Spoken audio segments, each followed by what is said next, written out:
The happiness of your life depends upon the quality of your thoughts. Therefore, guard accordingly, and take care that you entertain no notions unsuitable to virtue and reasonable nature.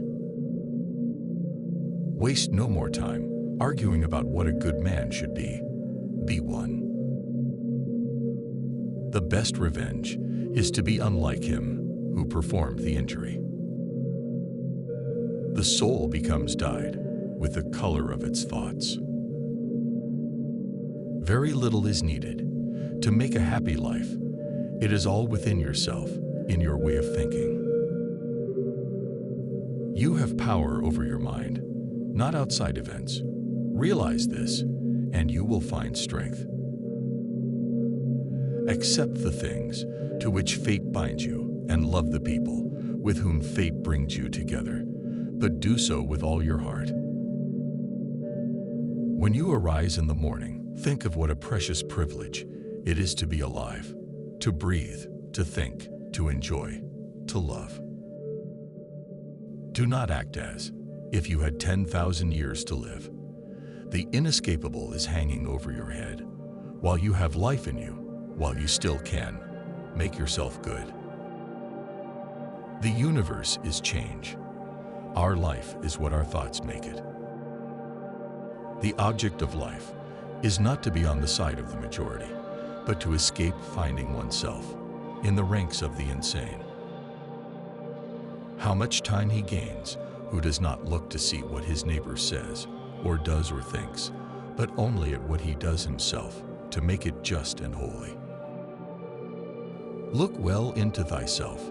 There is a source of strength which will always spring up if thou wilt always look.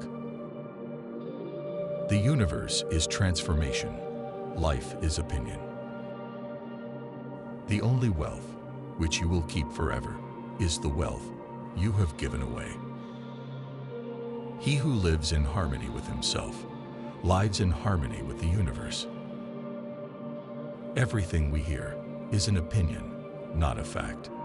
Everything we see is a perspective, not the truth. You have power over your mind, not outside events. Realize this, and you will find strength. How much time he gains who does not look to see what his neighbor says, or does, or thinks, but only at what he does himself to make it just and holy. Very little is needed to make a happy life. It is all within yourself, in your way of thinking. Dwell on the beauty of life. Watch the stars and see yourself running with them. Think constantly on the changes of the elements into each other, for such thoughts wash away the dust of earthly life. How much more grievous are the consequences of anger than the causes of it? The object of life is not to be on the side of the majority, but to escape, finding oneself in the ranks of the insane. If it is not right, do not do it. If it is not true, do not say it. Think of the life you have lived until now is over, and as a dead man, see what's left as a bonus, and live it according to nature. Love the hand that fate deals you and play it as your own, for what could be more fitting? Let men see, let them know, a real man who lives as he was meant to live. Try praying differently and see what happens. Instead of asking for a way to sleep with her, try asking for a way to stop desiring to sleep with her. Instead of a way to get rid of him, try asking for a way to not crave his demise.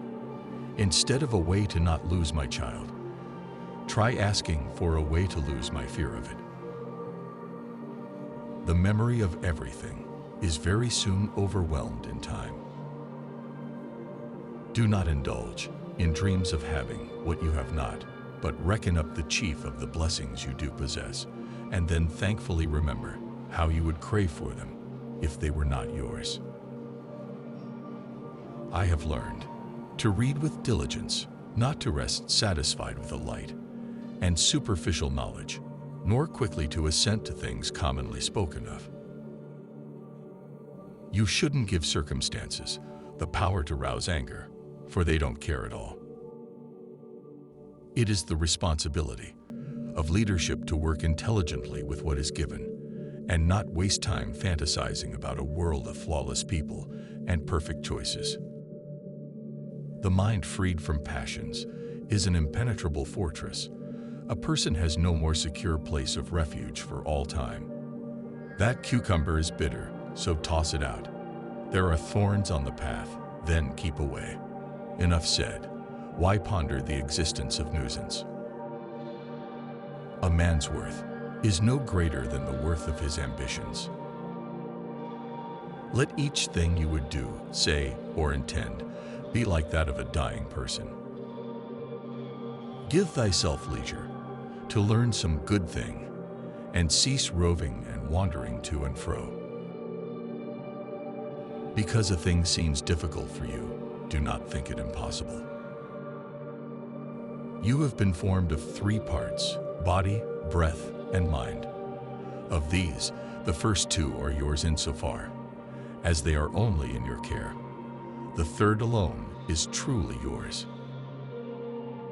Don't return to philosophy as a taskmaster, but as patients seek out relief in a treatment of sore eyes, or a dressing for a burn, or from an ointment. Regarding it this way, you'll obey reason without putting it on display and rest easy in its care.